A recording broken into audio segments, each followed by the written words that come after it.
And good evening, I'm Jonathan Higgins. Hi, I'm Rich Carlson. And we are the Scanner Guys. As always, we're brought to you by Scanner Master. So thank you so much for joining us this evening. We've got a great show put together. We're going to be talking about some of that weird stuff that you can listen to on the scanner. So some of it's not weird. It's just things different. It's not your typical police and fire. Rich, we have some breaking news this evening, so let's learn a little bit more about that. All right. Well, thanks for the heads up from Debbie Lane, one of our viewers.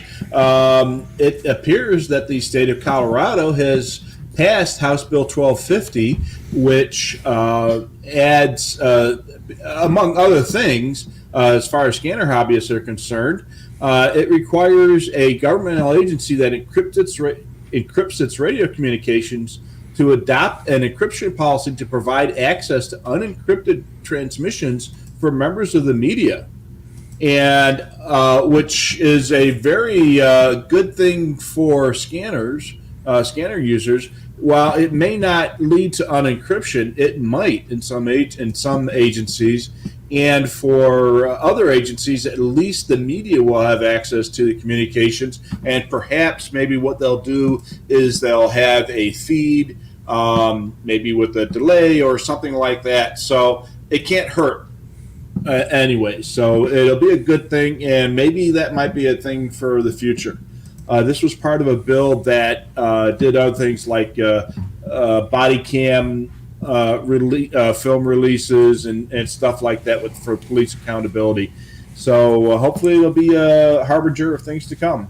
Thanks again, Debbie, for the heads up on that, and that's good news, I guess.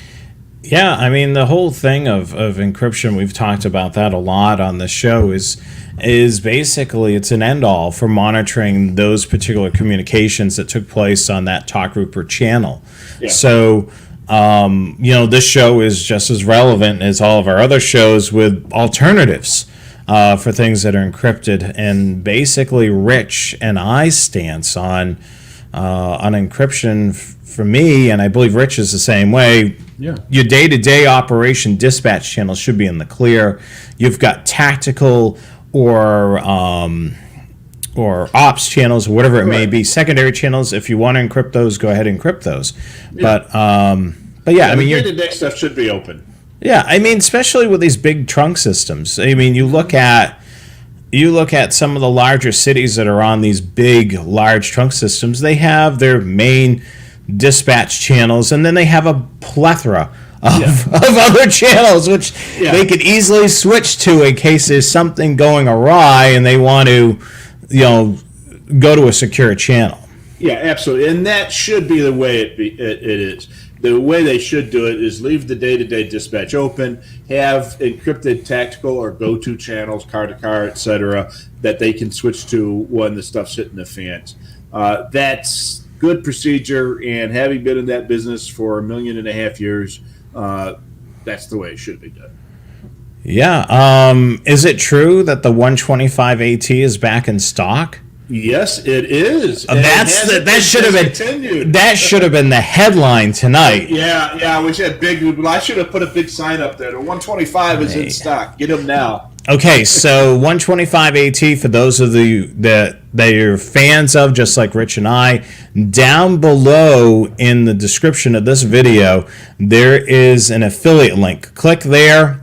Take you right to the Scanner Master website. The 125 AT is now available, so you can purchase it. I would say probably if you want one, order it now, because we don't know how long we're going to have the stock. Yeah, it's been that type of year. Supply. Yeah, we have a limited supply, but yes, we do have the 125s. So if you're ordering that through our website, do it through the affiliate link below. That helps the scanner guys, bring quality programming to you. And as always, the scanner guys are brought to you by Scanner Master. So away we go. Let's start the show. So weird stuff to listen to on your police scanner, just not police and fire. We want to remind you about our social media, Facebook, Twitter, YouTube, and Instagram. And of course, subscribe to this channel. You're watching it right now. You might as well subscribe to the channel. Follow, like, and subscribe to our social media. Do that now. Check out our website, thescannerguyshow.com. While you're there, hats, t-shirts, coffee mugs, and so much more there. And sign up for our e-newsletter through our website. We periodically send a newsletter there. And then check out our blog as well. We have hoodies now available and a tote bag, so definitely check that out. So we're getting more and more swag on our website. The great thing about it, it's all to benefit, our show, to be able to bring great programming. So definitely check out the scannerguyshow.com is the official website. And of course, it helps to pay the bills, like the hosting and so on. Oh, yeah. You got to keep the lights on. So we're going to get right in the thick of it with the weird stuff. So we've got a classic scanner on the screen, Rich. Do you know the model? That's the 170. I used to have one of those. I had given it to my dad so he could listen to the railroad and the fire department in his house. And then after he passed, he gave it back to me, and I had that thing for years. It was a great little scanner. Yeah, I mean, it's an analog workhorse. Yep. I mean, it'll do everything that you need to do. Back in the day with analog, you didn't need fancy trunking or digital. I mean, that was, and some people would say in our audience, that was the good old days. Yeah, absolutely. And like I say, a little, 10-channel scanner or 16-channel scanner like this was all you needed back then. And it worked great. So all the things, and a lot of this is listed, Rich, on Radio Reference. And then if it's not, you can submit it to Radio Reference. Yep. Like school buses. That's great to monitor. Especially when I was growing up as a kid, I wanted to know if school was going to be out because of a snowstorm. If I didn't hear those radios buzzing with conversations in the morning, I knew the likelihood, it was probably right around 5:30 or so. If I didn't hear the radios chirping, I knew there was a possibility that there won't be any school. And sometimes I would find out beforehand. Oh, yeah. Yeah, and I did the same thing. I had the scanner on, and I heard that, and I would go, Mom, there's no school today. And she says, oh. And do you remember back in the day when the fire department would tone out, those of you that are in scanner land or whatever they wanted to call us on the other side of the radio. Yeah. It's probably the one and few times that it's kind of like television, that fourth wall is, spoken to. Was, during these cases when I was growing up as a kid, even sometimes in the police department, they would do a little tone beep and they'd say, those of you that are out in scanner land, there is no school today. Yeah. And, it kind of broke that third or fourth wall. Yeah, there was a couple towns in our area that would do that they would do that for no school, for tornado and severe weather alerts, and there was something else I'm sure they did it for, but they would put that out over the fire channel with special tones.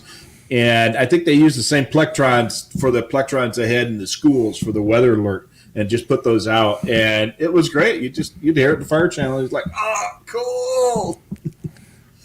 That is so cool. And speaking of schools, school operations, a lot of times the radios will carry a little bit further distance if they're a part of a town or regional trunk system. You would think back in the day they would be using 2-watt, 5-watt portables, and they would be just the distance of that. Mm-hmm. Some of these school operations are on regional or local city-town trunk systems. So guess what? Yeah. Your distance has increased quite a bit for something that's happening in a small spot in your town. Yeah, absolutely. The school district where I worked at, they had 6 schools in the school district, 1 junior high and 5 grade schools, and each one had their own channel, and they had 8-channel radios, and channel 1 was this school, channel 2 was that school, so that the guys from this school could go over to that school and help them out, just switch over to the other channel. And it must have been really well. It must have been great for the maintenance people that were shared amongst all the buildings. They just flipped the channel, and they were on that channel for that particular school for the day. Yeah, that was my idea. I helped them set that up, and it worked great for them, and they loved it. The other item And this is great again for those areas where you're prone to snowstorms or even any severe weather. And this channel comes in handy. The street or highway department is definitely key. And that's the other thing too. When I was growing up in Massachusetts, I would monitor the highway department. And there was a little bit of a hint. If I didn't hear the highway department working overnight on the scanner to clear the roads and they were quiet and I'm looking out the window and the snow is just barreling down, I knew the likelihood of being school was slim to none the next day because they weren't trying to open up those roads. Yeah, and if they weren't even trying, then stay home. But they were always good. In our area, all that stuff was usually done by the Public Works Department, and they didn't have a separate street department. But the county had their own highway department and their snow plows, and of course, you had the state highway department doing the expressways and stuff, and that was great information to have. The expressway is closed because they can't plow it. The school buses aren't coming. Parks and Rec is another great thing to listen to. Yep. Conservation agencies. Yep, that's your DNR and places like that. The Fish and Game. Those guys are actually kind of busy, and they get some pretty snarky stuff going too. Yeah, I mean, I've spoken to some of them in Massachusetts, and they've purchased scanners from Scanner Master. It's just, it was just interesting to monitor them because you're right. Yeah. They're running into all types of stuff. And the other great thing about them is a lot of times they're on the state system. Right. So you're able to hear, like they divide up, the state into regions. So you'll be able to hear a good large area of what they patrol. Yeah, and in Illinois, where I'm from originally, the state conservation officers shared a radio system with the Secretary of State Police, which are kind of like, they did things like, driver's license plates, truck enforcement, and stuff like that. So you really never knew what you were going to hear on those channels. I think Joe's picking up. Is there a theme here? Yeah. And when you were a kid, you wanted those snow days. Yeah, I mean, the thing is, I was first to know before. I mean, this was back in the day before we had social media and all this. You had to watch the local television station and wait for the name of the city or town to appear. And then they would do it in alphabetical order. And then sometimes they didn't have the permission like they do now to run it during the commercials. They have the permission to do it now. Back then they didn't. So what would happen is they would run it in alphabetical order. They would go to a commercial break, and they may start up at the beginning again. And I wait, come on. And I grew up in a town that started with a W. And so half the time they would go through and they would get up to the WAs, and my town started with the WH, and then they'd go to commercial break, and you're like, you got to wait all over again. And it was great that way. And my mom worked for the school district, and that's how she found out. She'd have me listen to the scanner to say, all right, if there's school going on. So yeah. Courthouses, operations for that. Some of that can be a little bit local. Some of it can be repeaterized on a regional system. Yep. Building security and maintenance. That's another great thing. We're going to actually dive into a little bit of the business aspect of it, of businesses that have their own systems. Of course, they have their maintenance channels and security channels. Weather stations are awesome, data, and so on. I mean, there's tons of great stuff, and that's what tonight's show is going to encompass, is just us being able to go through some of the stuff. So there's some weird things that are out there that create some noise on your scanner. Rich, wireless mice? Yeah, I had. I don't have it any longer, but I had this wireless mouse that I loved. Had it for years, and it was one of those older ones with a dongle. It wasn't Bluetooth. And one day I happened to be messing around with one of my radios, and every time I moved the mouse, I heard this little bloop, bloop.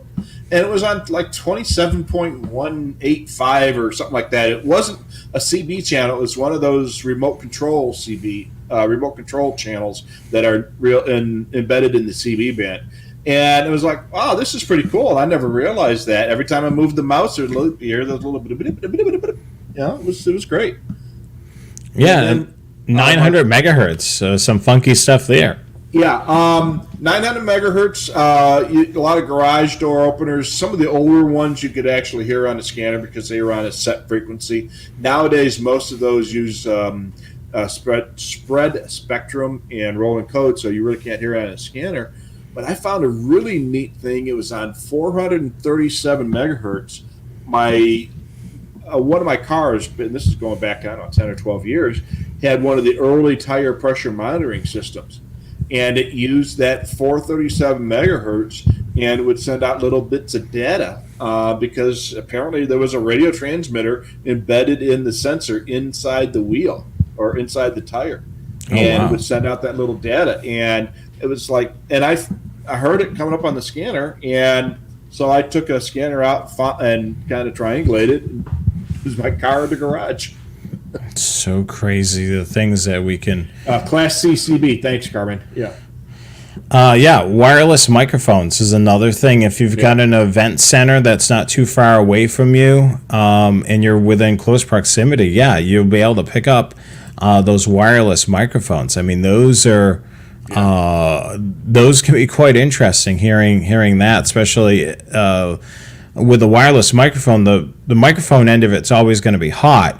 On the board, it'd be potted down, so you're going to get the raw audio no matter if it's potted down on the board or whatever. When we got our first in-car mobile vehicle recording system, the old VHS tapes, and they had these wireless mics that the officers would wear, and they operated on VHF, like 171.045 and frequencies like that. And they actually went to a Bearcat scanner that was embedded in the equipment that came with this VHS recorder system, and it worked really well. And so we put those wireless mic frequencies into the scanner in the 911 center, and every time we had a prisoner back there, the officer would walk around with his mic turned on so that the dispatcher could hear what's going on. Great things to do for the small town police department. Now, this is something that you have right in your own backyard, having a golf course right in your community, essentially. Take it away on this one, Rich. What's this all about? So, the golf course that I live on, they have an automated sprinkler system. And at certain times of the day, you can hear data signals on 154.57, and it's used to turn on or turn off the sprinkler system on the golf course. And so I forget what time it is, 6 o'clock in the morning, you hear the this really long string of, I think it's touch tone or something very similar, and that would turn on the sprinklers. And then an hour later, you'd hear similar tones, and then the sprinklers would go off. I can look out my back door and see the sprinklers going on at the golf course. So it's basically all radio controlled. Yeah. And that's what this slide is all about. Absolutely. SCADA is a technology that a lot of utilities use to control utilities, be they water or electricity usually. And it's used to control and receive reports about the conditions of the utilities. And there's all kinds of other data signals out there. A 154.45625, I think, is the frequency used for traffic sensors and weather sensors on the highway. And every time I drive down the road leading out of my apartment or out of my complex here, there's a transmitter about 6 or 7 miles from here that I get a close call hit on that frequency, and it's data, and I don't know what they're measuring because there's no traffic, but maybe it's every time a car goes by, it sends out a data signal or something. Maybe that's why I'm hearing it in close call. Yeah, I mean, it's amazing. We're going to talk about close call as well. I mean, it's such a valuable tool. The other thing that's pretty hopping lately, especially if you're at a campground, amusement park, or pretty much anywhere where parents allow their old enough kids to be able to roam somewhat on their own, is Free range kids. yeah, the GMRS and FRS, the Family Radio Services. I mean, that band is quite busy for me, when I'm able to go camping, it's quite busy at campgrounds. I mean, it's a great way to communicate. I've used these radios to back up the travel trailer into a site. Just having somebody be able to guide me over the radio. It's better than backing into a tree. Yeah, that's for sure. It's just your typical, 462, 467 for the family radio service. GMRS is 462 megahertz. MERS, which are some of those business radios, 151 through 154. And as it's written in the slide, it can be used for personal or business use. So you'll be surprised who you will hear on these channels. Yeah, take a scanner through the mall and put the FRS and GMRS and MERS channels in there, and they will be busy all the time. The stores use them. The mall operations people use them. Customers are using them to keep track of each other. Go to, like you say, go to Disney World, go to a campground, anything where you have a lot of people congregating like that. These channels are going to be really busy. And, always channel 1. For whatever reason, there's 14 channels or whatever is on these FRS radios. And for some reason, people don't think, boy, I really think I shouldn't be on channel 1 because everybody else and their uncle is going to be on channel 1. Sure enough. The neat thing to do is Christmas morning, turn on the FRS, and every kid in the neighborhood's got their new walkie-talkies. And they usually last till about 2 or 3 in the afternoon before they break them. Yeah, that's for sure. Close call, as we've mentioned, close call is a branded Uniden tool, which is used to find some of those weird frequencies. You never know who's out there or what you're going to find. And that's great to be able to, if you're on a road trip and you have an extra scanner with you, just run one radio like Rich does on close call just to see what pops up. I mean, there's going to be some interesting, you may end up popping up a conversation that's going on a car over from you on the highway, communicating to someone in front of them. When my wife drives me to the mall, I take my 125 or my 325, I stick it in my shirt pocket, put on a couple of iPhone earbuds on that thing and walk around, and I'm listening to every little two-way radio in the mall. It works great. And then, of course, Whistler, Radio Shack, and GRE have their Spectrum Search or Spectrum Sweeper, which is a little bit similar technology to Close Call.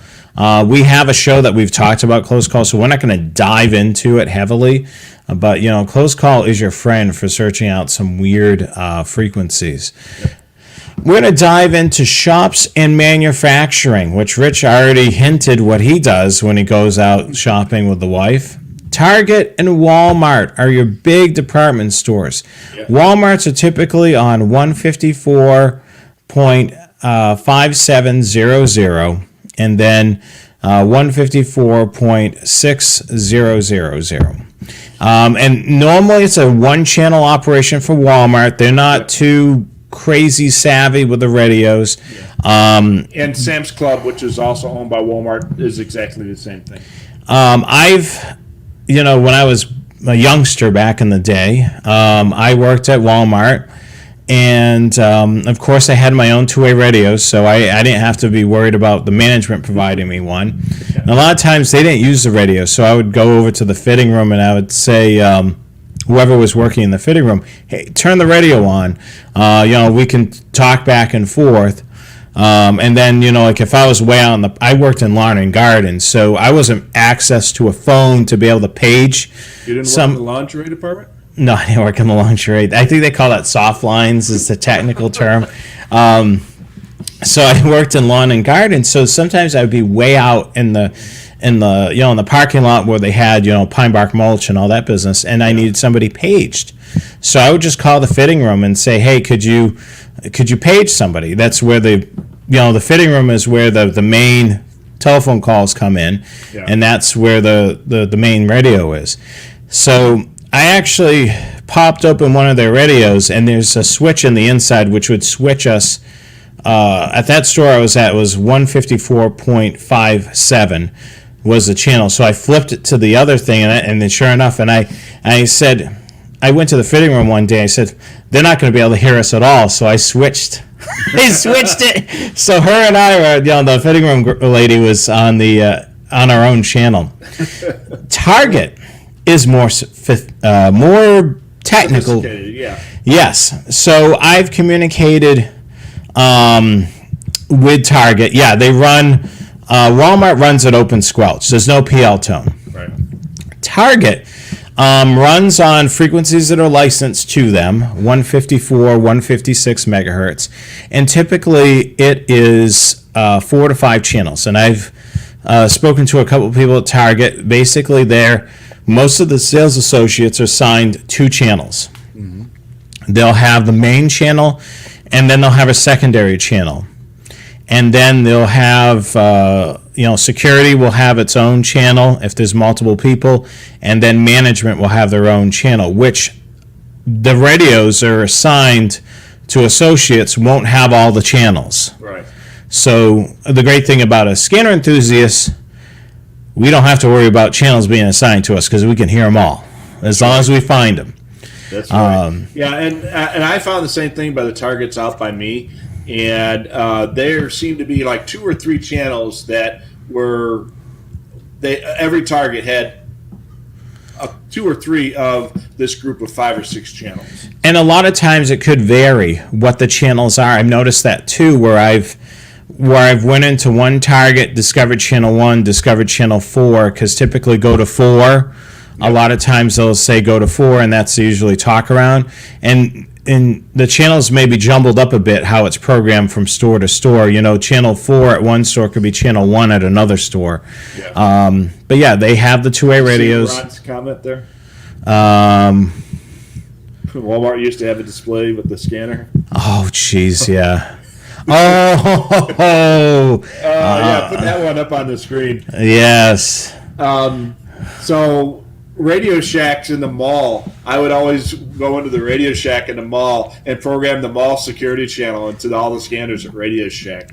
Drove them nuts. Oh, you know what? The other thing that I probably, this is a bad thing that I did as a scanner person, is I would go in the mall, I would have my portable scanner, wouldn't be visible. Yeah. But, what you could do to screw with the mall security is you crank up the volume, and they're turning theirs down. That's a bad thing. What the heck is going on? Yeah. So that's basically with Walmart and Target or some of your big kahunas. Mm-hmm. But as Rich mentioned, department stores, boutiques, malls, mall security, store security, maintenance crews, valet parking guys. Yeah. They're all using two-way radios. Yeah. And it's just amazing, the amount of communication you have under one roof, or if it's one of these outdoor shopping facilities, mm-hmm. Everybody and their uncle's got radios there. Yeah, absolutely, and some of them are really busy, and some of them are very occasional. The valet parking guys in the one mall I go to out here, those guys are chatting all the time. Hey, get the green Ford, or hey, get that white SUV out here, and that guy's going to be here in 5 minutes. Bring it up, and those guys are always chatting. Yeah, it's busy, so this is a lot of fun. So make sure you don't do what I did and make the mall security turn down the volume. Use some headphones or an earpiece or something. Yeah. It was great fun.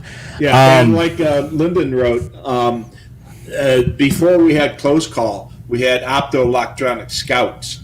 Yep. And you walk around with the Scout and get the frequencies. And if you're really sophisticated, you had an AR8000 that you connected to your Scout. So now you had 2 devices, one to detect and one that would actually automatically program itself to whatever the Scout detected. And now we got close call. We're spoiled. Yeah, we got everything contained into one unit. A friend of mine, Bob, basically drives truck all throughout New England. And he, of course, has his SDS 100 and 200 in the rig. So a lot of times what he'll do is he'll be driving around and doing a delivery. Yeah. And so what he'll do is he'll put his radio into close call, and he'll start discovering these business frequencies. And this is exactly one of the examples of a system that he discovered. Now, this is lid chocolate. I'm not too sure if you've had this chocolate before. So he's sent me videos. He's texted me videos of the system in operation. This chocolate factory is non-stop communication. It's a DMR trunk system, but it's like non-stop. I'm sending Bob a text back, and I'm like, if they're running portables, they must be swapping out batteries if they're talking this much, for 8 hours or whatever the amount of operation. So, you're looking at manufacturing. A lot of manufacturing facilities, when they're a decent sized facility under one roof, the easiest way is to do a two-way radio. It's direct access. There's no picking up tough. Oh, what extension is Rich at? I gotta remember Rich is at blah blah, and I gotta call up. This way I can just, hey, Rich, over the radio and call. And some of these things are, like you said, are really, really busy. When I used to live in Illinois, I lived about 3 miles from the Computer Discount Warehouse main headquarters. And this was this humongous warehouse that all of their products were shipped out of. And they said it was one of the, before Amazon days, it was one of the busiest shipping points in northern Illinois. And they had like 8 channels on UHF repeaters. And it was just nonstop chatter. Yeah, and this is one, I love when Bob sends me, he sends me stuff. And, he sends me, he'll record his scanner. He was at one facility, and they were just, a lady was reading one of the guys, why are you over there? You didn't tell me you were going to be over there. She's just reading the riot act to the guy. And then this is the other thing that you hear on some of these channels, like what Ron posted. Yeah. They got a couple of radios, so one's probably working in the back, one's working the register. They get the earpiece and they're doing the little press of the button and talking, and they think nobody in the world can hear them. The McDonald's and Burger King, Wendy's type places have the order boards, and it used to be famous on 35.02 and 154.6 were the frequencies used for that.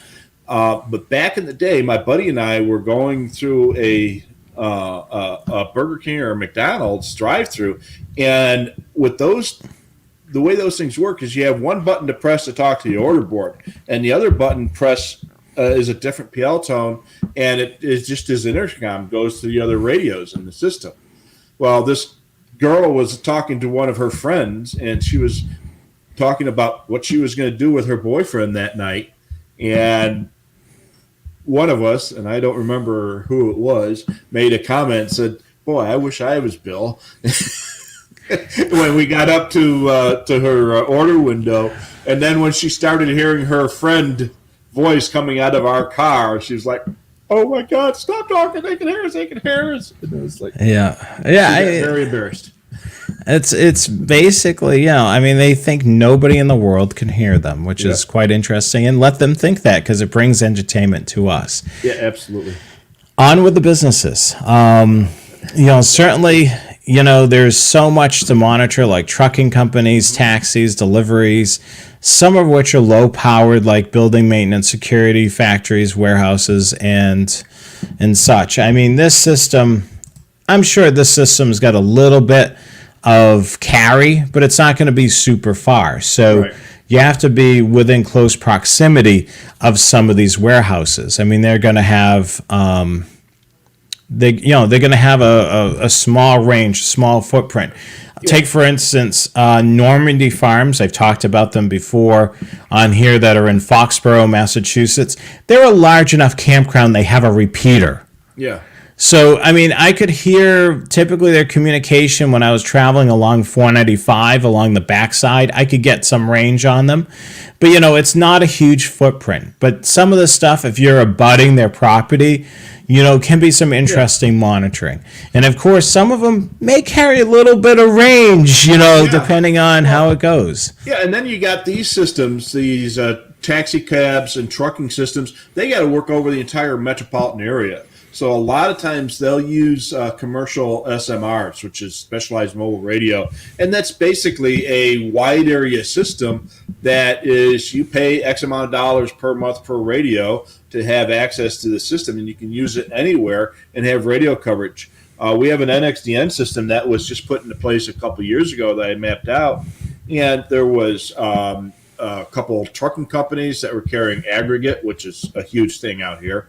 There was a school bus company, at least one school bus company, and maybe two, and a couple other dispatch type services, which I was never able to quite figure out. And these guys, some of these people were 50, 60, 70 miles away. So these are wide area systems versus a factory, which is, or an in-house system, which you might be able to get for a mile or two. So. Yeah, some good stuff there. I mean, I remember Superior Cab, in Middleborough, Massachusetts, when I finally discovered that the frequency, that was a golden nugget, because at night, you would learn all the gossip. And then they had no filter on the radio. So-and-so is drunk again. You got to go pick him up. Yeah. And make sure the owner would come over the radio. Make sure he pays up front. Yeah. Well, we had a couple of scanner people who worked as dispatchers for us, and they would listen. They would put the local cab company in the scanner at night and listen to them, and we would get calls. We would respond to calls before they had a chance to call us.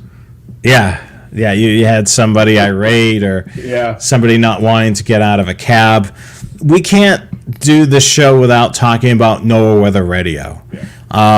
Which has the 7 channels to be able to monitor. And this is great for this time of the year, especially for the East and West Coast. It's hurricane season. Things are brewing out there in the warmer waters, and this is definitely a good standby to be able to get weather at your own fingertips. Yep. Every scanner has it, from your $100 scanner to your $700 SDS 200. Not that I would recommend you use your $700 scanner as a weather station. I had a customer that bought an SDS 200 specifically for weather alerting. He was so concerned to have weather alerting, and I tried to talk him out of buying it for weather alerting when you can go to Walmart for $35 and buy a weather alert receiver, but he insisted. You know which radio's got the coolest screen for weather alert is definitely the Home Patrol 1 and 2. Yeah. I mean, that's got a really cool screen for it. And the great thing about it with the Home Patrol 1 or 2 is when you turn it off, you can put it into the standby for weather alert. Just make sure that you realize when the weather alert siren goes off, it could send you right through the ceiling. Yeah. Yeah. I think my wife could actually hear that. Yeah. So, NOAA Weather Radio is really cool to monitor. So if you haven't done that yet, turn it on. It used to be way back in the day, it used to be a recording, but now it's a computerized voice. I mean, they've improved upon it. I remember when they switched from the recorded voice to the computer voice, the enunciation was a bit lacking. The weather in Worcester today. Yeah. And then, I'm sure that scanner, we've already mentioned it once in this broadcast. Joe's probably going to say, Bearcat Joe's probably going to tell us it's not discontinued by the end of the show.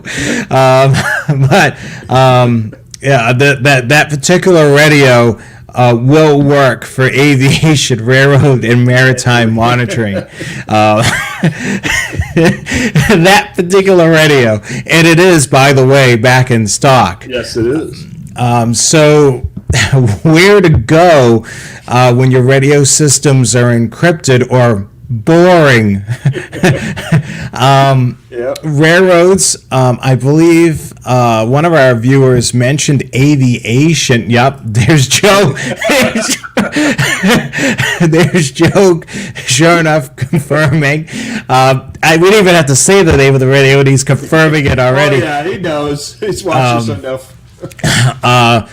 Debbie was mentioning at the top of the show that she's monitoring aviation. Yeah, I mean, these things are great. Monitoring aviation, railroads, and marine communication is certainly a great thing to monitor. Even if your public safety is not encrypted, it's another facet of the hobby you could become interested in. Yeah. I mean, I very rarely listen to the police or fire anymore these days. And these are the three things that I'm listening to. And even though I live in the middle of the desert, the marine channels are actually pretty busy out here with the gypsy truckers and stuff. So you don't have to be near water to hear activity on the marine channel. It may not be legal, but it's there. And the railroads and aviation, as many of you know that frequently watch the show, you know, Rich and I are both rail fans, and then Rich is an aviation enthusiast, so he's monitoring, you know, aviation frequencies, whether it be civilian or military. Good stuff there. I mean, we're going to have individual slides here. So, Rich, this is another fun part of scanning. Yep. Aviation. Yeah, ADSB is automated data. I forget the exact abbreviation, but basically what it is, it's a transponder that's installed in most aircraft these days, and it sends out a signal, and that signal includes the identifier for the aircraft, and oftentimes it's location, elevation, and some other technical and operational data, and it sends it down as kind of a beacon. And it's used by airports and by aviation authorities to track aircraft across the sky, but it's also can be decoded by scanists.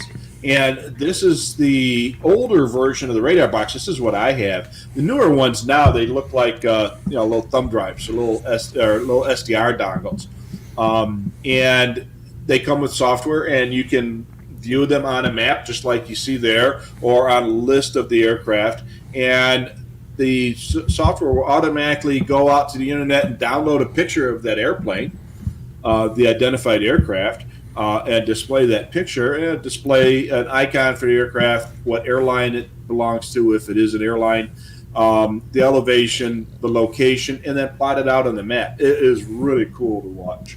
And you can also do this on the internet. Yeah, and just being able to hear, you're visually seeing, and then you're audibly hearing communication from those planes up in the air. I mean, it's just a really cool, it's kind of tying everything together. Yeah, and then there's ACARS, which is local to a specific airport, and these transmits on VHF channels, and ACARS is used to provide text messaging to an aircraft. So it could be an aircraft in flight or an aircraft on the ground at an airport, and it'll send text messages. Often it'll be from the company. So United Flight 101 is going to get a message from headquarters saying, there's going to be a wheelchair passenger boarding at the next airport, or you're going to get 300 gallons more fuel at the next airport instead of that kind of operational messages back and forth. And you can, again, use a scanner and special software to decode that data. That's really cool. So let's continue on. I'm clicking on the wrong screen.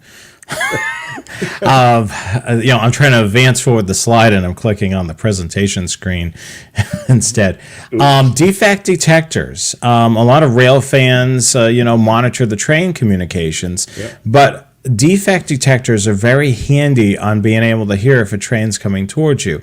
We've done whole shows about rail fanning on this channel. If you hungry for more videos, Train Aficionado on YouTube, which is the other channel that we have. We do a Monday broadcast.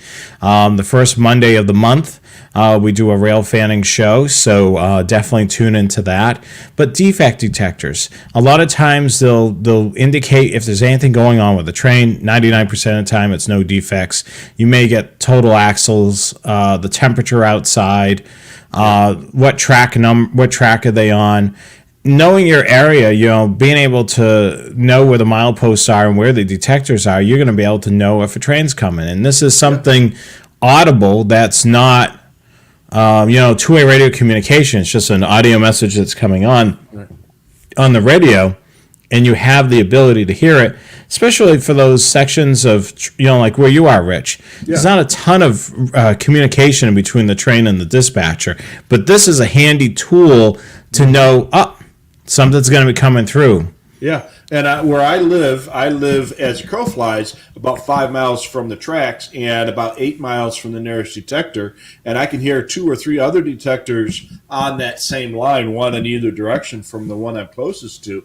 And it's great. You hear it on that one, and then if you hear it on this one, you know that it's a train that's going to be heading north out of town. And if you hear that one coming and you hit this one second, you know it's southbound. But oftentimes, some railroads even will tell you what direction the train is headed. And it almost always operated on the road channel. So the same channel you're going to hear the train talking to other trains or the dispatcher. Another cool thing,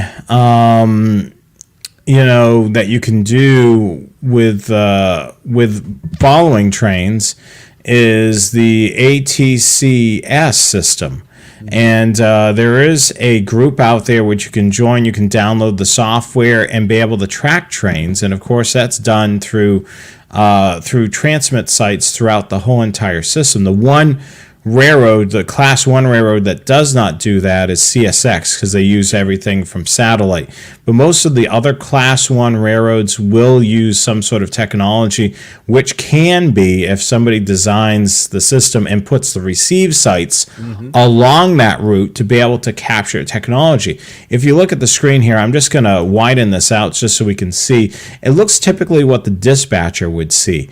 And this is a part of Train Mod 5, which is really cool, and we've talked about this during the Train Aficionado show. If you have to become a member of the group, and then you can sign up for Train Mod 5, and Train Mod 5 allows you to get access to this and be able to see where the trains are as if you're the dispatcher. Of course, you can't do anything, you can't switch the tracks and all that business, but you can actually kind of see it as it's traveling along the line. Of course, the train, and it's a little hard to see there in the screen, is basically the red section, and then the green line ahead of it would indicate the route that is cleared for that particular train.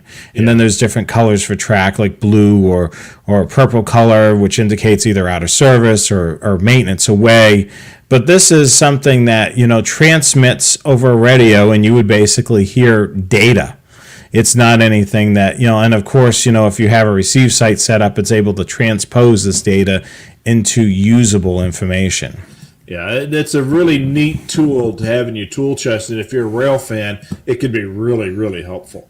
Yeah, I've used this to track down heritage units and so on. I'm blessed enough to be able to see pretty much from Georgia, Atlanta, Georgia, all the way up into Virginia. Yeah, and if you're scanning around and you hear these weird data signals on 900 megahertz, jot down the frequency, and when you get a chance, Google that frequency and see if it's an ATCS channel. And if it is, this is probably what you're hearing is the data signals for that. And oops, I went a little too far. Hold on one second. So the other thing with the railroads, see, there's a lot of technology in the railroads, not only the things that you can hear voice-wise. This is another item, is the EOTs or the Freds. Yep. And this, you'll hear data burst or chirping over the radio. And this is basically how the rear of the train talks to the front of the train. Yep. And they have There's two-way Freds. Now, a lot of railroads are using the two-way Fred. So the rear of the train transmits on 457.9375, and it's sending information back to the locomotive saying, this is the brake pressure that I have, I'm detecting movement, etc. And also its identifier. So if you've got Fred number 12345, you go up to the locomotive and you got a little device up there, a radio receiver device up there, and you dial in Fred number 12345. You hit the button. They communicate with each other and say, "Yep, that's us." Now they have two-way Freds, where the locomotive can send information to the Fred at the back of the train to initiate brake application from the rear of the train going forward, and it helps controlling the train better, and it's very useful in mountainous territory. So if they're coming down the mountain, they can set up a brake application from the rear of the train instead of just the front, and it helps slow the train better or keep the train in control. Yeah, and I mean the thing is if there's a break in the line, or the train sets it to rail, they're going to get an error through the system because it's no longer going to be getting that brake pressure anymore or anything like that.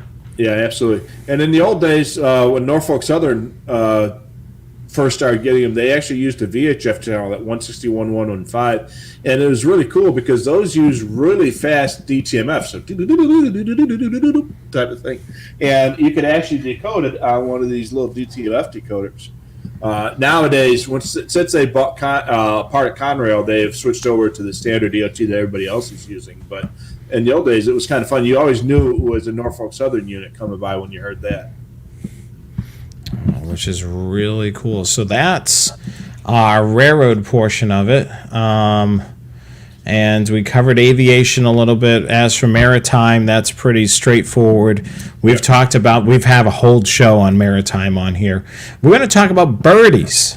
And it's not this particular bird that we're talking about. Rich, what does it all mean about birdies? Okay, so the way radios work is they self-generate frequencies within the radio, and they mix those frequencies together in order to tune to that frequency you want. So they'll take a frequency, it's a 10.7, and they'll mix that with 145.2 and mix that together and come up with 162.4 or something. It's all a bunch of math where they're mixing numbers and stuff together. The problem is some of those frequencies escape the internal circuitry and actually are received by that radio. And we call them birdies because some of them sound like they're tweeting and such, but they're self-generated frequencies within the radio. Some scanner manuals will have a list of known birdie frequencies in the owner's manual, but there might be other ones that may not be quite as apparent. The way to tell if it's a birdie and not outside interference is by removing the antenna. If you remove the antenna and the noise goes away, chances are it's not an internally generated signal or a birdie.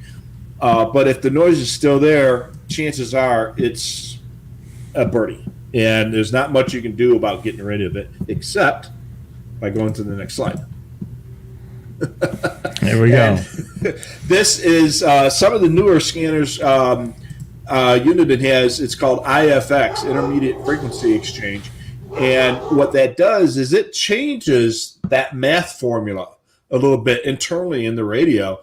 And if your radio has IFX, you turn that on, and it actually will move that birdie away from the channel that it's actually transmitting on and to a new channel. And hopefully that new channel is one that you don't care about, so that the frequency that you want to listen to that's getting interfered with by the birdie is now open that you can hear. So it works sometimes. Most of the time it does work, and it helps that.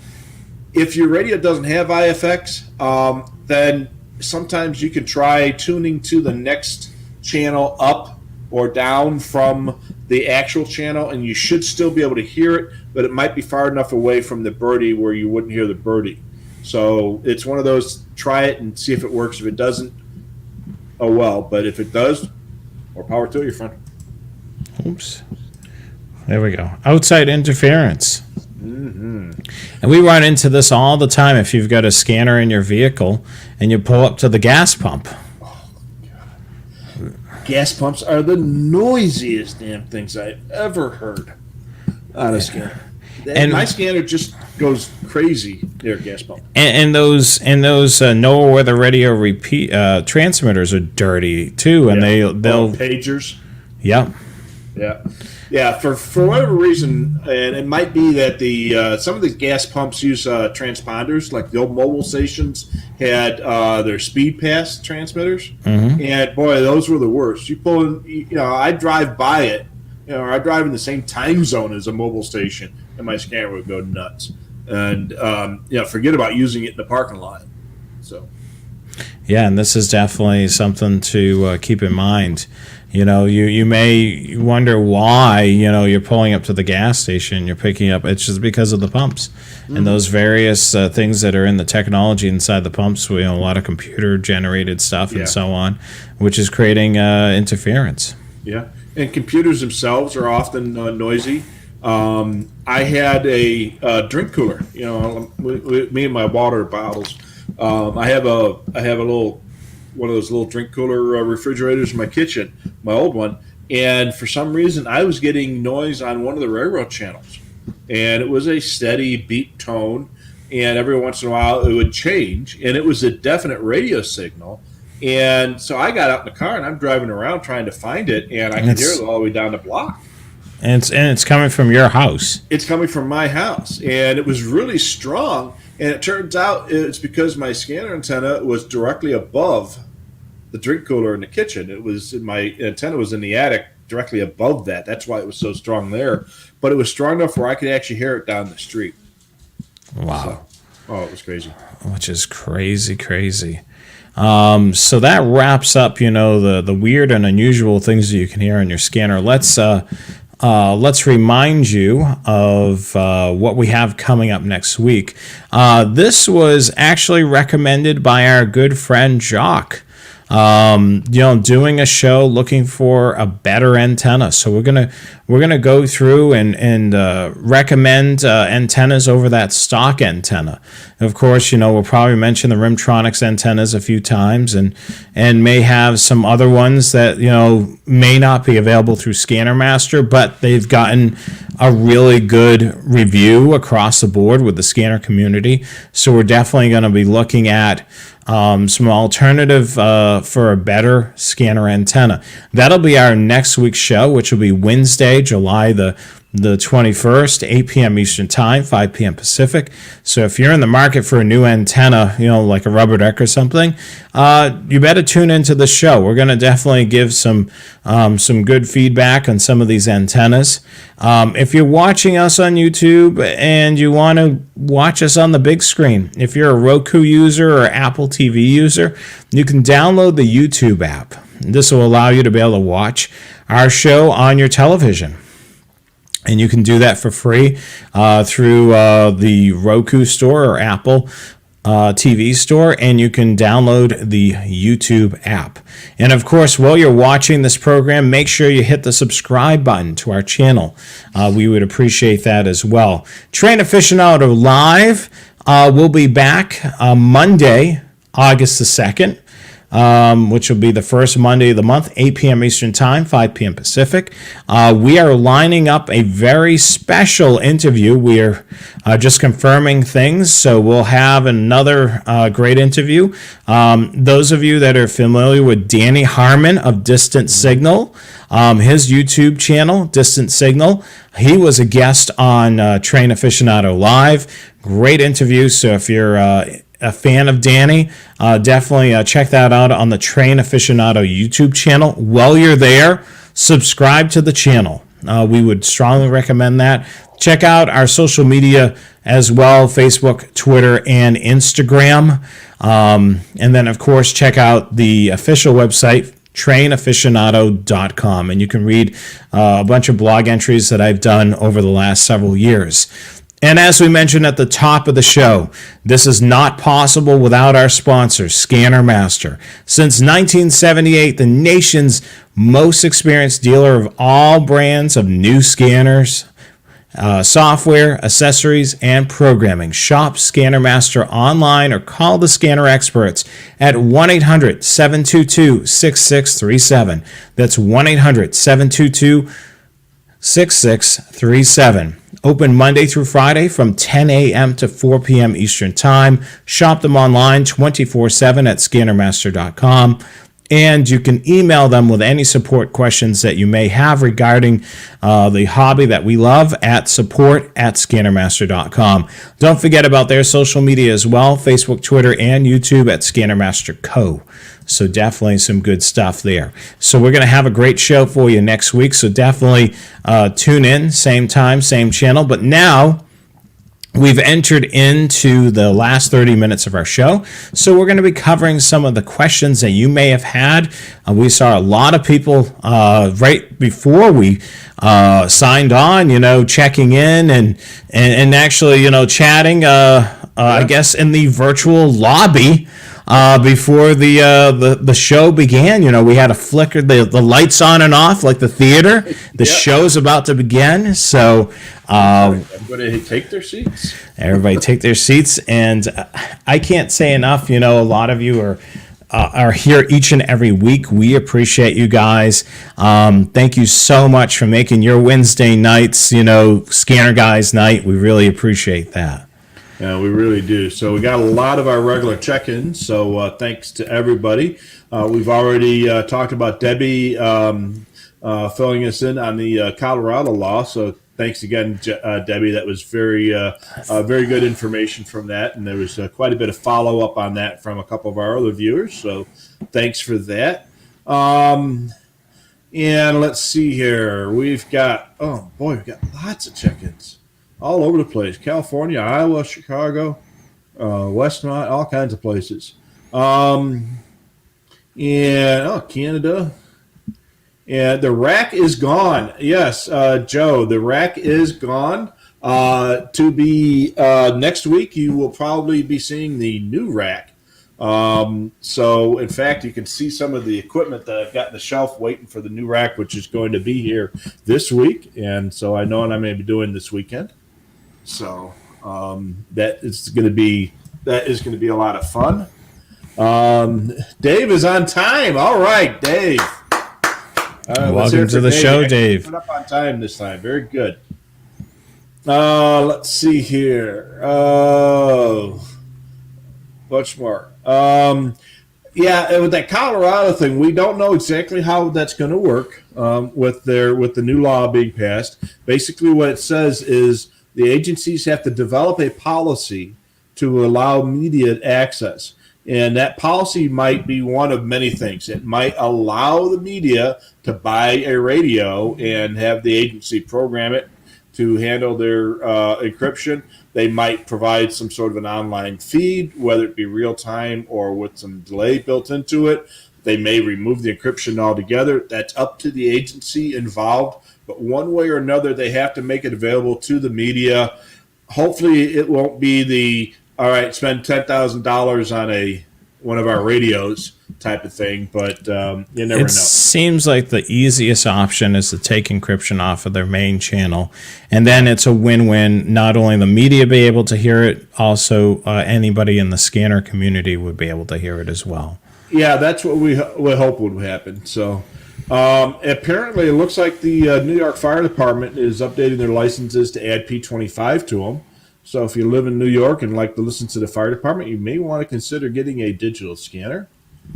Yeah, that's going to be interesting when they do P25 with building saturation. It's going to be interesting how they tackle that. Yeah, that's going to be an interesting thing. I hope they do a lot of testing before they do the switchover. Yeah, I would imagine that they would. Yeah, they're not. New York can't be that stupid not to. So, Les, our buddy Les from the Greater Toronto area says, "What about apartment and condo construction and crane operators?" Construction cranes are really, they do a lot of talking. Even little single, small cranes, like for residential construction in my neighborhood. I hear those guys talking all the time on FRS channels. Sorry, hit that. Oh yeah, no problem. And then you got these big crane operators where they've got these big, humongous construction cranes on a 40-story building, building the building, and those guys are using radios all the time. Let's see here. Todd says he's not sure where to find the local school bus channel. They used to be on UHF back in the day. Check radio reference, Todd. If they're not listed there, they might be kind of hard to find on FCC licenses because the license may not go back to that company. It might be a holding company, or they might be using a commercial SMR, and that holding company might not even be licensed in your state. So it might take a little investigation. Otherwise, just follow school bus around with a close call. Yeah, the other thing, too, the best way to find school bus frequencies is on the first day of school. I noticed, that was, for me, growing up as a kid, they eventually, the same company would win the contract, and it was always, the same frequency. And then, town officials ended up going for a different bidder, and, of course, they brought in their own radios, and the whole thing, like Rich said, ABC Bus Company may operate out of several states, and the frequency that they're using could be in a different state. A lot of times it will show, it'll show on the bus, typically somewhere small, it'll say ABC Bus Company, and you may want to do an FCC search on that. And then the other best thing I can say with buses, look at the antenna on the top. See what that whip looks like and compare it to, like an antenna page. Does it look like it's VHF or UHF? That kind of could be your tattletale of maybe where they've went. Whether it's VHF, UHF, or 800. If there's one of those systems that are there and it's UHF, and you're not finding them relatively easy, you may want to check one of those systems that are on radio reference and run it wide open with looking for new talk groups. I do that with all trunk systems anyway. You never know who you're going to find on the trunking system. And as you identify users, you can lock them out. And then that way, the only stuff that you're hearing is stuff that you haven't heard before. So that's a great way to find stuff. Our buddy Dale reminds us that TV station wireless mics and their wireless IFBs.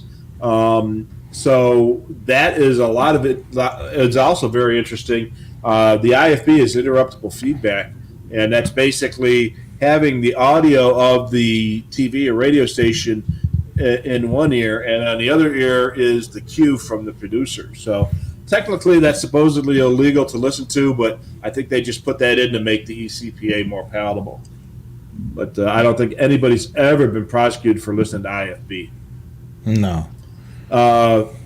Musical wireless mics. We were talking about wireless mics before in the context of a store or a police officer's wireless mics and stuff like that. But musical mics, those a lot of those are operating on UHF TV frequencies, or used to be anyway. And we bought for our radio club, our scanner club, we bought a VHF wireless mic on 171, a really nice one. And we bought this thing 25 years ago, and we still have it. We use it at our scanner club meetings.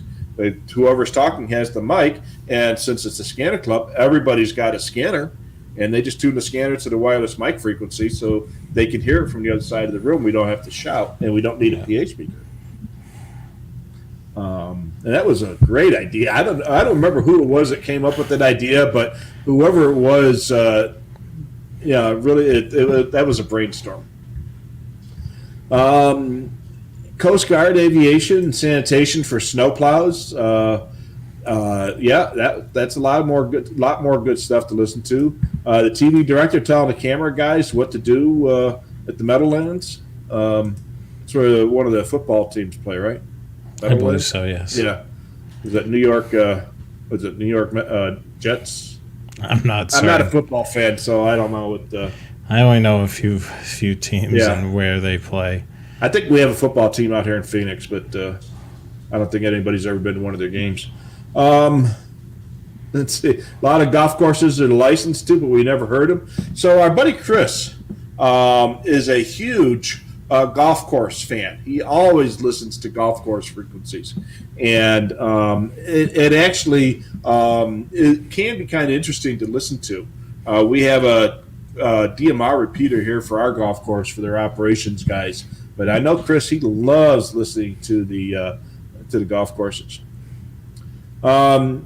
Apparently, check our email because we have a scanner that was for the mobile vehicle mobile video system. We were talking earlier about the older VHF wireless mics being used by the mobile vehicle video recording system used by police cars, and it was in our system it was an old Bearcat scanner that was mounted in the box next to a VHS recorder, and that's what they used to pull the audio off, and it worked great. And we had to reprogram the scanner if we changed the wireless mics around. What about drones used by the police, fire, and delivery services? So those drones are probably not going to be something that you're going to be able to monitor. Usually they use Bluetooth, Wi-Fi, or some other sort of data service that you're really not going to be able to monitor on a scanner. And that's to send video back and forth. Police departments, fire departments will use that to scout the area, and the delivery services are starting to use drones to drop off your hamburgers. So, of course, by the time a drone gets you your hamburger, it's probably cold. Yeah, Dale, I haven't received that email. I saw that post come up, and I've got the train aficionado, the scanner guys, and my personal email up, and I haven't seen it as of yet. All right. Well, it's probably caught up in the interwebs out there someplace. So, Joe's telling us that his targets use the UHF business band, same frequencies and often the same DPL codes. So I was mentioning before the targets in my area back in Illinois, there were, 10 or 12 targets within 30 or 40 miles of me, and there were 2 or 3 sets of frequencies that were used, and these 3 targets were on this frequency set, and those 3 were on another set. So they probably have a big, huge pool of channels that they can pull from. Chris was in one of his local towns, and they had a pet store using GMRS. So yeah, there's a lot of stores and other places using GMRS frequencies. Balloons. We have a lot of balloon companies out here where they take up in a hot air balloon, and one of them uses a GMRS channel out here, and I can hear them. I can't hear them while they're on the ground because they're too far away. But boy, I tell you what, as soon as I get 1,000 feet up in the air, I can hear them just fine. Let's see here. Close calls are a great tool. Absolutely.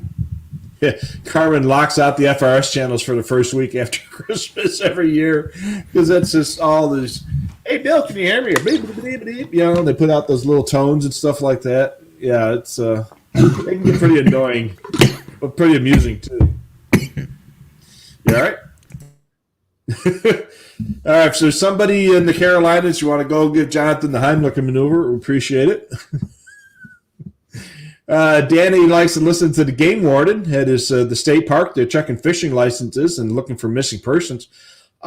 Those guys can be really busy, and there's a lot of law enforcement operations going on in state parks and wildlife areas as well. So those guys they get a little crazy out there sometimes. Dan is in Norway. I think that's the first time we've had somebody from Norway check in. So I think so. Yeah.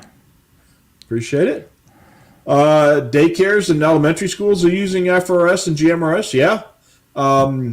We had the school across the way from us here. They use an FRS channel to marshal the school buses. Let's see here. Does Walmart still QSL?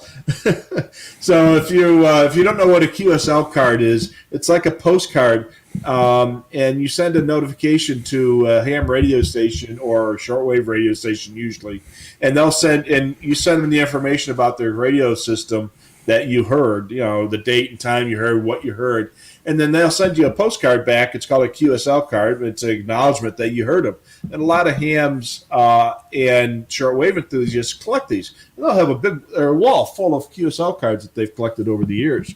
I have 3.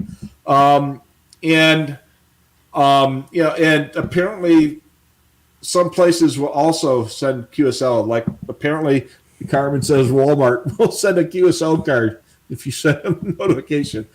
So I actually bought some when I got my ham license. I went out and had some QSL cards printed, and I never sent one out. Oh, wow. I think I still have some of them someplace. Hey, we could do that as a giveaway. Yeah. Costco is going away from their UHF channels to a digital radio system with frequency hopping. That's unfortunate. They were always a lot of fun to listen to. They're going P25 Phase 2 full blown in the store. They're breaking out. They're going to get the $10,000 portables. Yeah, they're probably going to the same type of radios that they use in hospitals. You ever seen those little radios that the people at the hospital wear? Yeah, you know what else they're going to do? They're going to have, Dale will love this, $10,000 portable radios with the Bluetooth Motorola wireless mics. They're going to go way crazy money-wise. Yeah, absolutely. Well, at Costco, they've got that kind of money, so they can do so. We were talking about programming the scanners in the malls for the mail security. That was always a lot of fun. So one of our Chris's, we have a lot of Chris's, and we had a lot of Joes. A lot of Joes. Joe P, Joe M, Joe Bearcat. And let's see here. A lot of channels there. Casinos. One of our Chris's telling us one of his casinos have DMR. So I think the casino you used to listen to was on DMR too, right? Yes, it was DMR, and it had some pretty decent distance. And that was interesting, to be able to put the radio into the LTR discovery to get those frequencies lined up in the correct order. We talked about that on the past show, and that was interesting. I mean, they had a pretty big operation for a smaller casino in Massachusetts. John was in Massachusetts in your backyard, and he heard the CHP on the same frequency as the radar channel for the state police in Massachusetts. Yeah, I mean, the Mass State Police still using the low band after all these years. I mean, it's still the radios are still being put in the vehicles, so which is good. Cool. I love low band. I wish they still used it here. Every once in a while, I can hear the CHP. I'm about 100 and some miles from the border, but most of the time I can't hear them. So. I know we're going in order, but I wanted to put this one up. That's got to be interesting. Dispatching something to your own residence. Debbie. Oh, man. Yeah, that's got to be. Fire department to your own house for your own car on fire. Oh, man, that's got to be. That's got to be crazy, to be.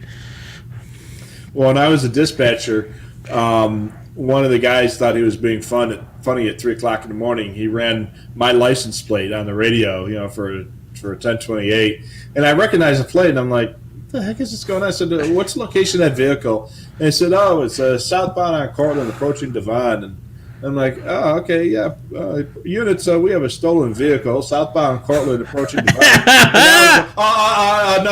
No, never mind. Made a mistake. He didn't mess with me again after that. Bart's got an update. They're going to do APX 8000. Yeah. I can see them, buying 100 $10,000 radios for every Costco store. That'd be Motorola's new friend. Yeah, absolutely. Mother M will try to get into all the other stores. Well, we talked earlier about McDonald's and Burger King. Those were a lot of fun. Unfortunately, most of those you can't listen to anymore. Although some of the second-tier fast food places The Taco Bell and some of those places are still pop up on 457.5125 was big for those guys. And I think some of the smaller chains are not using high tech technology like Dairy Queen. Yeah. So you may run into some places that still drive-thrus can be monitored. Yeah, and sometimes they're strong enough to trigger your close call. So, Les, our buddy from Toronto, says that the alarm company comes to his building to check the fire alarm speakers. They use radios, the two-way radios. So they did that at Scanner Master. Yeah, we would have a company come in, and then I would be like, put my radio in close call, and see what they're using. Yeah, our fire department used to use the Fireground channel when they were doing that kind of testing. So, let's see here. Walmart uses MERS channels. We talked about that. Talked about taxi cabs. Randy said he got some McDonald's workers in trouble once. Yeah, I suppose that could happen.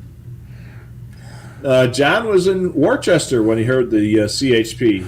The Worcester? Yeah. I actually talked to a guy from Worcester today, and he actually pronounced it correctly. Yeah. More or less.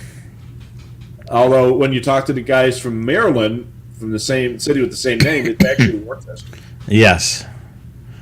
Let's see here. Before cell phones, old school phone patches. Oh yeah, phone patches were fun back in the day. It wasn't just ham radio operators that were using phone patches. A lot of businesses would have phone patches. The mall security, one of the malls by us, they had a phone patch. The high school security in my town where I worked had a phone patch on their security channel.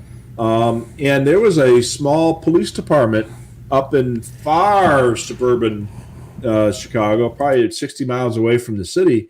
It was one of these little one-man police departments. They'd have one guy out at night, and they had a phone patch. So when the phone rang at the police station, it rang through to his radio. Yeah, it's crazy. Let's see here. School buses, news media, 450, 455, and some of the 161 meg channels for news radio, stations. A lot of that stuff has gone cellular these days, but they still pop up on UHF and VHF once in a while. Usually the helicopters. If your television station is got or radio station has got a helicopter, they will still use two-way radio communications for that. As for the live truck operator or anything like that, it's like Rich said, it's mostly cellular. But as for the helicopter, two-way radios work great in there. Yep. Our buddy Lincoln relocated from California to Florida, if I recall correctly, and he got hit by Elsa. Bet you he wishes he was back in California for that. Elsa, if you weren't aware, is a hurricane that hit the Florida, Georgia area recently. Do you think Costco will be simulcast? Yeah. So we can get our SDS 200s out there. Simulcast. Multi. Lyndon was listening to the ISS. So the International Space Station, they operate on some of the ham radio channels, so they can talk to the hams, and they pop up on what was it 145.8 if I recall correctly. One of our Chris's is listening to clearance delivery at the airport. If you're close to a larger airport, listen to the clearance delivery channel.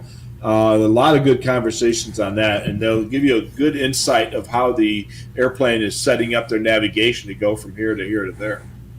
And if you understand the terminology, it's even more interesting.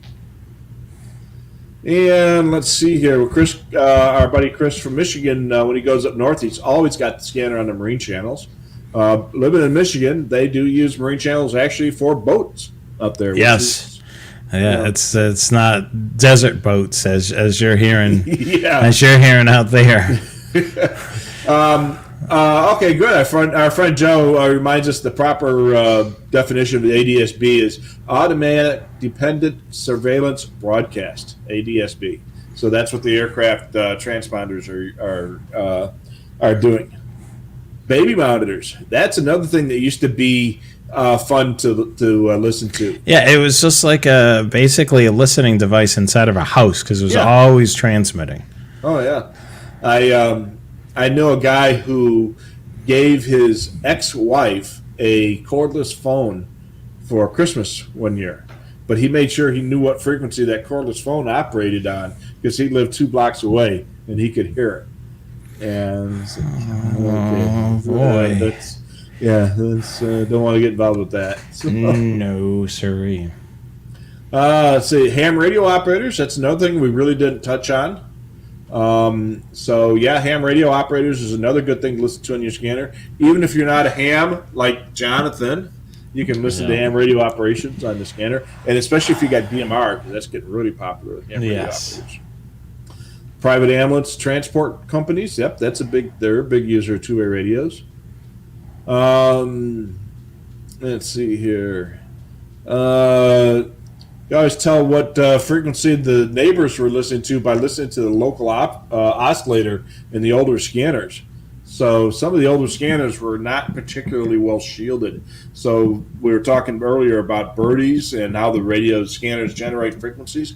Sometimes those frequencies can be heard for quite a distance. Let's see here. So Todd's got a little bit of a mystery. Whenever he's in a town close to where he's at, he's getting hits on 411.6125 with a data signal and a PL tone of 123.0. He's not sure what it is. So Joe says it might be an image, and that's something we did discuss earlier. So similar to how we described image birdies before, a scanner will use generate frequencies within the scanner to drive they'll mix two frequencies together to come up with the third frequency, and that's the one you're going to listen to. Sometimes those signals on frequencies that are part of that mathematical equation may also be heard on that scanner, and that would be called getting image, where frequency might be 455 kilohertz away from the intended channel. So I used to listen to the local sheriff's department, which was transmitted on 155.595, and they would pop up on 156.15 or something like that, which is 455 kilohertz away, because that was the image frequency. So that was one way you used to be able to listen to cell phones on scanners that had the cell phone blocked, was by images. And let's see, hydro and gas meters. Yep, absolutely. Mike has got some issues programming his 536. We've got tons of videos on the Scanner Master YouTube channel. Take a look at that. Your friend is definitely going to be the Sentinel software, and I believe I also did a video with the Butel software as well, so definitely take a look. That's going to be your best bet. It's creating a favorites list, essentially, is what you're doing with the Sentinel software. So think of it as the full database. When you do see one of those videos, there's a root tree.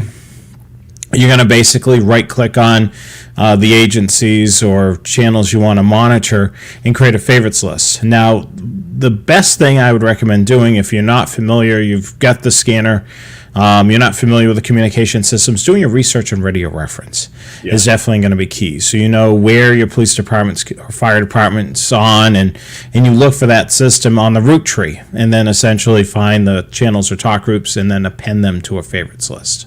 Yeah, and if you go to the 536 page at Scanner Master, there's a link to the videos on that page, and it really is not that hard once you get used to it. Yeah, I mean, I've done several videos using the Sentinel software, and there's one that just encompasses all the radios. So whether you're using a Home Patrol 1 or 2, all the way up to a SDS 100 or 200. Have you tried that Smiley railroad in town? Yes, currently testing it right now. I'm using it on a two-way radio.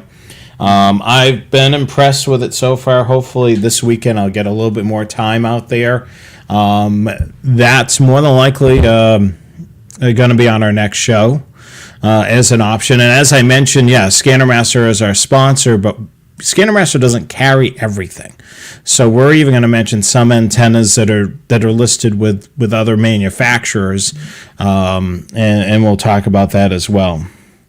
Les mentions that there's traffic lights that are controlled with a signal, and that's called an Opticom system. And there are two versions. The older ones use a specifically programmed flashing strobe light, and some of the newer ones use infrared.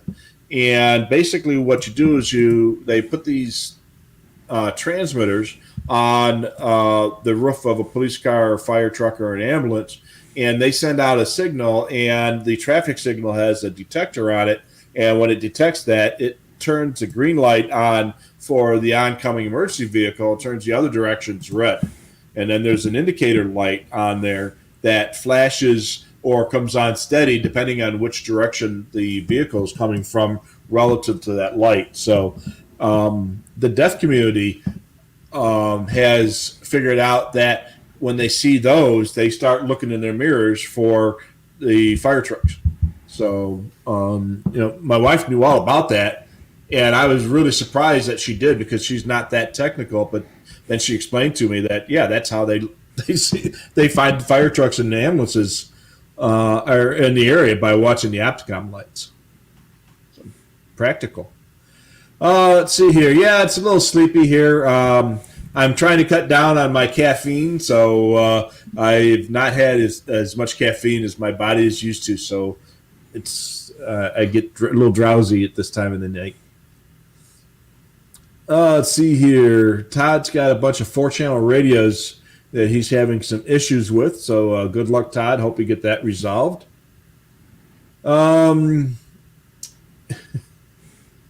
Oh, yeah. Well, we were talking about putting the mall security channels in the scanners at the local Radio Shack. That might not be a good idea. Apparently, Wayne says that happened at his local mall, and now the security department went encrypted. Oh, dear. Well, boy, they have no sense of humor. Yeah, I mean, for the most part, they're an interesting breed. That's all I'm going to say of the security officers versus police. Yeah, most of the security guards are out there just trying to earn a living, but you get a few that are,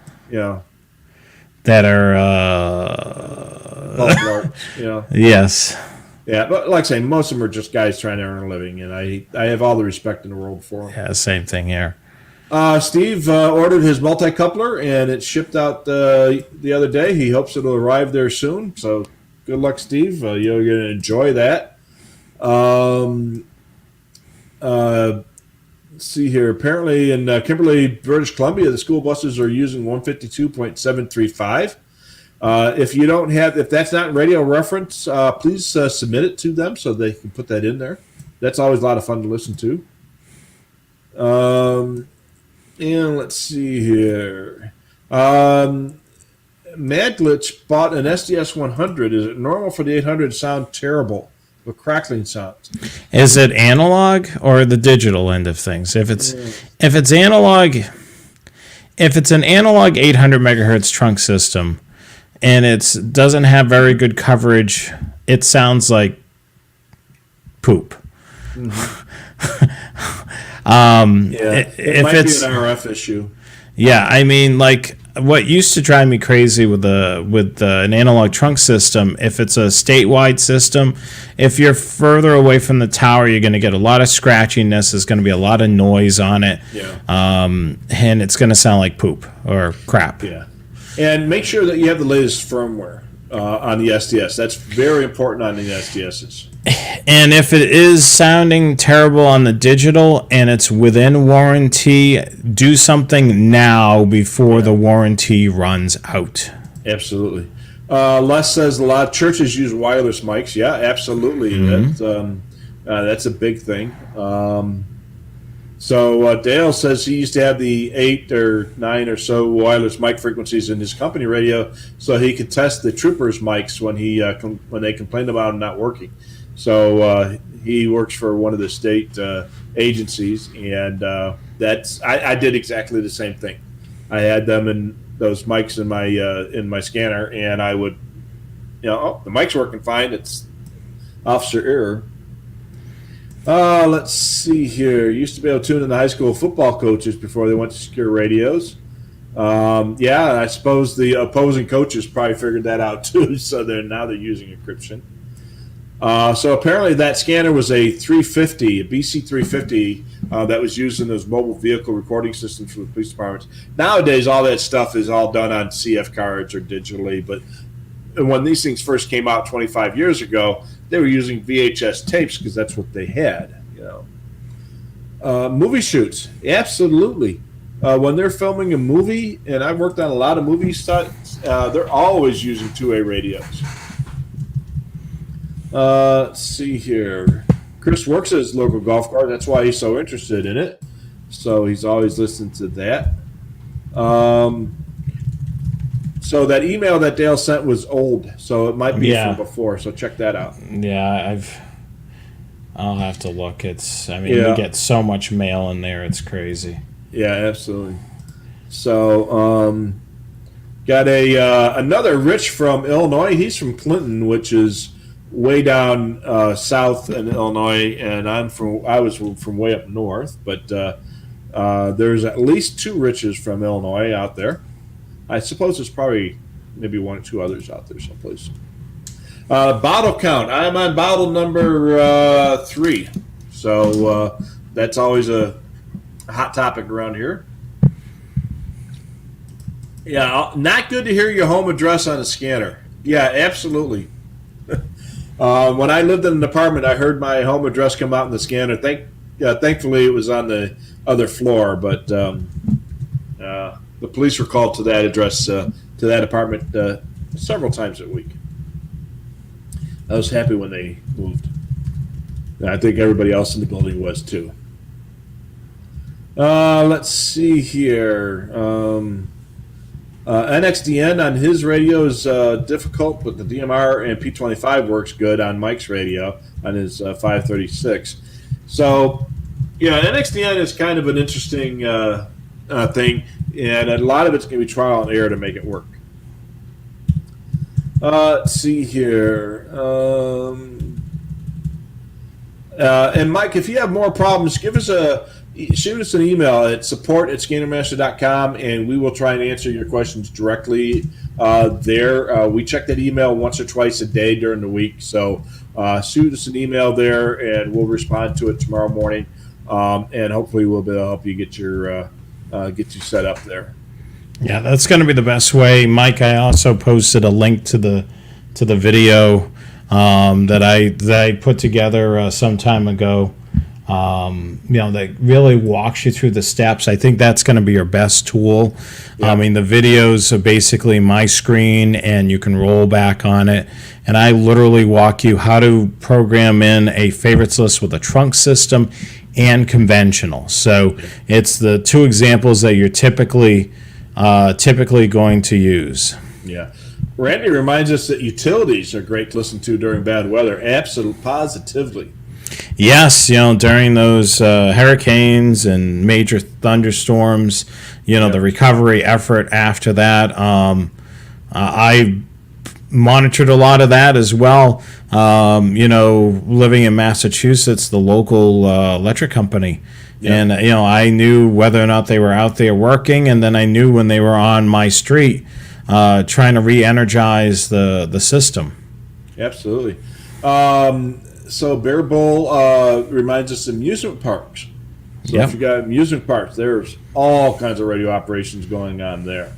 So I used to listen to the Great America Park that was not too far away from me. They were a lot of fun to listen to. Nationwide interop channels. So those are we get a lot of wildland fires out here. In fact, this has been a really bad season for wildland fires.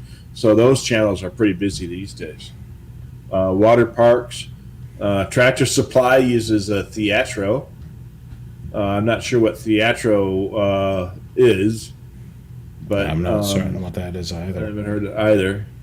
So Dale says this first generation federal signal light bar strobes would set off the early Opticoms. So we had those strobes too, and yeah, they would occasionally set off the Opticoms. But the other thing they would do is if you're transmitting on your radio while the strobes are going off, you could hear that pa-ching, pa-ching, pa-ching in the background.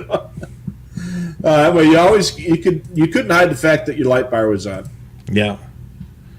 That's funny. So, Mike, the address is scannermaster.com. So go to scannermaster.com and then go to the 536 page, and you'll see the videos down there. Starbucks headsets. I like McDonald's and that. Those are mostly spread spectrum these days in 900 megahertz. So chances are you're not going to hear them. There might be a few on UHF here and there, but almost all those fast food headsets have gone to that. It's just a few places that still use UHF or maybe VHF. Oh, that's what the Joe answers the question. What it is right here.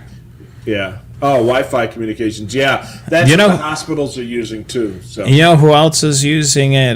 They have Zebras is the device they call it. It looks like a little tablet thing that they have at Lowe's. And you can actually use that for communication as long as one of the employees takes out a Zebra and logs into their account. You can select that person and direct call them on the Zebra, which is something that you can't monitor on a scanner, but it's a really cool tool for the employees to be able to use for communication. Yeah. And a lot of hospitals use these Theatro type devices. They look like the old style pagers, the kind of about the size of a remote control, and it just has a couple buttons on there, and it's basically a little two-way radio that operates on the hospital Wi-Fi system. And those are pretty cool because they work anywhere around the hospital, and apparently they're very inexpensive because everybody has one. And my daughter-in-law's got about 5 of them at home. She forgets to take it off at work, and she brings it home, and then about once a month she has to bring them all back. Wow. And there is the links you posted. Most of the drive-thrus have switched over to some sort of unmonitorable devices. Like some of them are using 2.4 and 5 gigahertz. Others are using the spread spectrum 900 megahertz. So AEP is one of the electric utilities. Apparently they're going fully encrypted. That's unfortunate. I don't understand why they're going to go encrypted, but yeah. And let's see here. And Todd's got a Dairy Queen and Taco John in his area that he can listen to. Yeah, see, those older restaurants haven't gotten high-tech stuff, so... The bigger chains have all gone to that newer stuff. Of course, they get it for a lot cheaper because they can buy it in bulk, Yeah. So, and I think that's about it, my friend. All right. Let's just see here. So let's go over some of the stuff before we call it quits for the evening. We're going to be talking about looking for a better antenna. So I will be talking about that Smiley antenna that Carmen was asking me about. I'm pretty impressed. I'm actually interested in trying some of the other antennas they have on their website. We'll talk about that a little bit more next week. This was Jock, our interview guest last week, actually sent me an email shortly after the show saying, hey, this would be a great topic. And I said, yeah, let's dive into some antennas and talk about that. So we're going to do that Wednesday, July the 21st, 8 p.m. Eastern Time, 5 p.m. Pacific. Make sure you hit the subscribe button on our channel. That'll help us out tremendously. If you're a if you're a Roku or Apple TV user or the Amazon Fire, what is it? The Fire Stick? What is it called, Rich? Fire Stick. Yeah. Download the YouTube app and you can watch us on the big screen. Of course, Joe mentioned the paperclip antenna is a good alternative as well for that simulcast issues. Yep.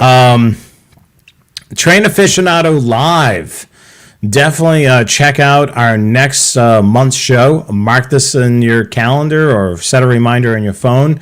The first Monday of the month, August the 2nd, 2021, 8 p.m. Eastern Time, 5 p.m. Pacific. We're working on lining up a guest on that show. So definitely subscribe to our Train Aficionado Live channel and also follow my social media as well. This is my side project, my Train Aficionado blog, which is, all my past rail fanning trips and so on. And I need to post a blog entry at some point. I just haven't had a lot of time lately, but I'll definitely be doing that soon. Follow us on social media, Facebook, Twitter, YouTube, and Instagram. I'm always posting pictures on Instagram, so definitely check that out. Trainaficionado.com is the website, so definitely check that out. And let me get my mouse on the right screen.